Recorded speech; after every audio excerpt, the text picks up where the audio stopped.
Hi, I'm James Shillinglaw. I'm here with Andrea Grisdale of IC Bellagio. Now, IC Bellagio is a great boutique operator in Italy that's based in Bellagio, Lake Como, and it sells amazing experiences throughout Italy. We're going to find out a lot about Andrea's company, and this is Insider Travel Report.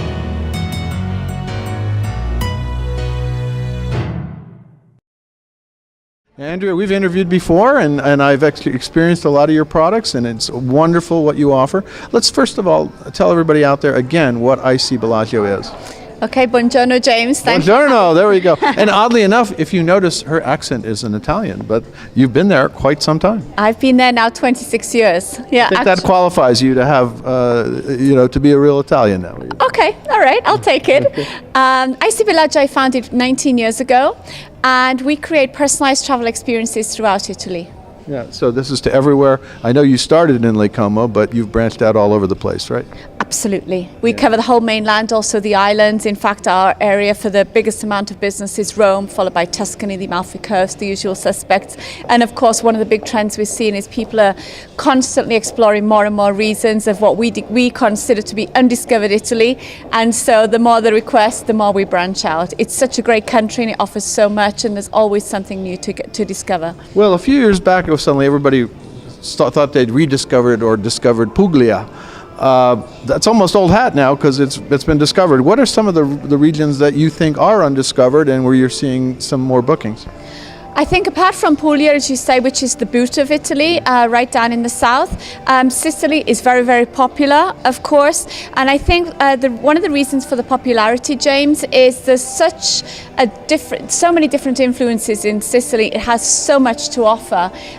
With all of the people who were ruling there over the years, the people are very friendly. You have some beautiful accommodations there, yet you literally have undiscovered Italy on your doorstep as well. Yeah. Now, what has proved to be the most popular regions this coming year for the rest of this year and into 2019 for your sales? I think obviously the usual suspects, the Rome, Florence, Venice, the Lakes region, Portofino area, Tuscany, of course. One area we're seeing a huge increase of business is Bologna, and that's all food related. Surprise, surprise. Also the Dolomites, which is a beautiful mountainous range in northern Italy, as well, is very, very much requested. And again, it's that, how do we see a bit more of Italy? How do we discover other areas which are not on the main tourist track? Well, I've been on your tours and you really customized them. Talk about some of the special experiences. Give me a few examples of some of the really, I won't say unusual, but special things that you do for your customers. James, what we'd like to do is we like to advise our customers, and we like to truly understand what their expectation is regarding Italy and then create the experience around that. For example, one of the great ways for us to get to know the traveller is to ask what they think of Naples. And, it's usually a very good question because people will either want to meet the mafia or they think they're going to be murdered by the mafia if they go within 100 miles of Naples. So depending on the answer to that question, we know exactly how to propose the trip. But, staying with the theme of Naples, for those people who really are curious and want to know a little bit more about that city, we created Naples with a local. Mm-hmm. And our local guide, who's in his early 60s, great guide, great character, he will actually take our clients on a walk through his Naples, through his life, meeting his family, hanging out with his friends, going for breakfast where he has breakfast, into his favorite aperitivo bar, meeting his mother, seeing where they grew up at school, where they used to play, hearing all of those stories. And that is something which is constantly requested. People want to take a step inside the Italian lifestyle. They're also looking to live as a neighbour, not as a tourist. The boutique small properties, what we call live as a local, are very, very popular on the up and up. People tend to be mixing and matching them with the big, beautiful deluxe hotels that we have so many of. Also, we've seen a huge increase in villa business. And you may remember that even a couple of years ago, the tradition was you arrived at your villa on Saturday, you left the following Saturday. Not everybody has that time to spend at a villa. And so fortunately, the owners are now becoming much more flexible and allowing us to offer the villas 3, 4, 5, 6 nights as opposed to the traditional Saturday to Saturday, which really has opened so many doors. Well, I know I've seen in your marketing materials you are offering a lot more villas, and then it's interesting because you actually own your own palazzo right on Lake Como, right? Absolutely. It sounds very glamorous, doesn't it? It does, and I've been there, and it is very glamorous, actually. This is a beautiful, literal labor of love in all senses of those words. It was a property that we spent 10 years restoring. We opened the doors, as you know, in 2014. I was there, actually. You certainly were. We have a total of 6 accommodations. We have 17 beds, 2 double deluxe, a junior suite, a 1-bedroom, 2-bedroom, and 3-bedroom suite.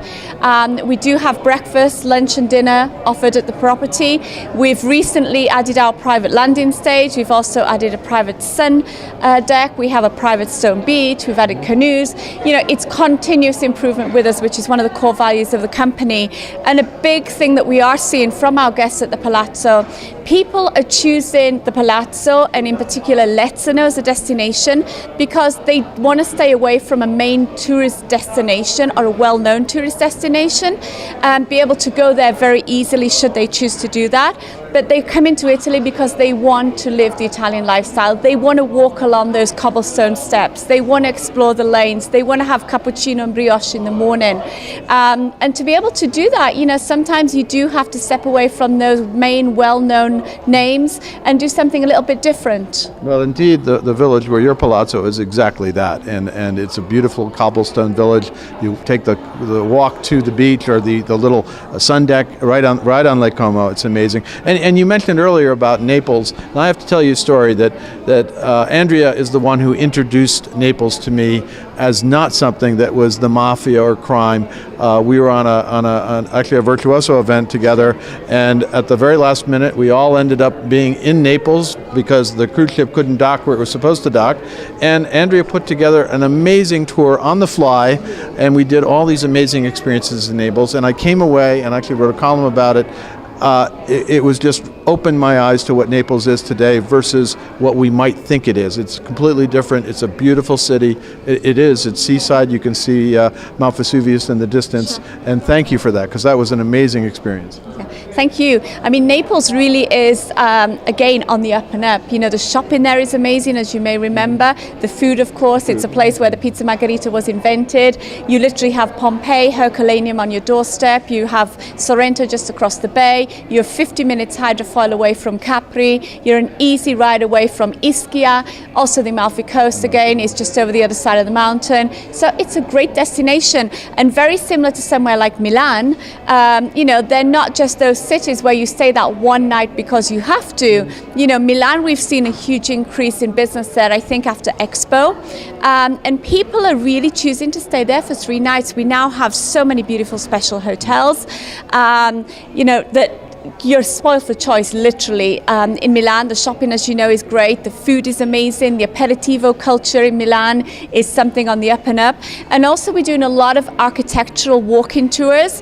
You know, the architecture there, the various districts, whether it be Brera, the Canal District, etc. It truly has a lot to offer. Well, Andrea, thank you very much for filling us in on IC Bellagio. I have to tell you, if you want a totally customized experience for your clients in Italy, give Andrea and her team a call. They'll figure it out for you, and they'll find the hotels that you want, including the ones that you own with the Palazzo, which you can. For a small group, it's wonderful. And you really have opened my eyes to lots of different places in Italy that I really hadn't experienced the same way. Thank you. Look forward to seeing you again soon. Absolutely. I'm James Shillinglaw, and this is Insider Travel Report.